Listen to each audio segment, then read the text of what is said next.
मुंबईमध्ये अल्पवयीन प्रेमी युगलानं आत्महत्या केली आहे। विक्रोळी रेल्वे स्थानकाजवळ प्रेमी युगलानं आत्महत्या केलेली आहे। 19 वर्षीय मुलाची आणि 15 वर्षीय मुलीनं आत्महत्या केली आहे। लग्नाला घरच्यांचा विरोध असल्यानं आत्महत्या केल्याची माहिती आहे।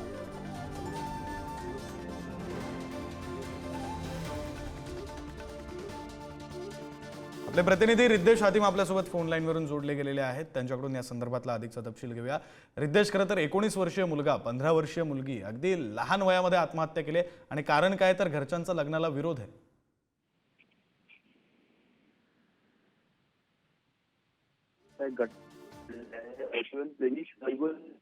रेल्वे स्थानकावरती जाऊन काल संध्याकाळी 6:30-7च्या दरम्यान आहे की जेव्हा एक्सप्रेस ट्रेन होती समोर जाऊन त्यांनी त्याच्यावरती उडी मारली, ज्यामध्ये दोघांचा आहे तो दुर्दैवी मृत्यू झालेला आहे। महत्वाचं म्हणजे अशी माहिती समोर येत आहे की दोघांनाही घरच्यांकडून जो आहे तो लग्नासाठी विरोध होता आणि त्यानंतर हा संपूर्ण एकंदरीत त्यांच्याकडून जो प्रकार आहे तो करण्यात आला आहे। महत्वाचं म्हणजे या प्रकरणामध्ये आता पोलिसांनी एडीआर फाईल करून त्याचा पुढीलच्या अनुषंगाने तपास सध्या तरी सुरू आहे।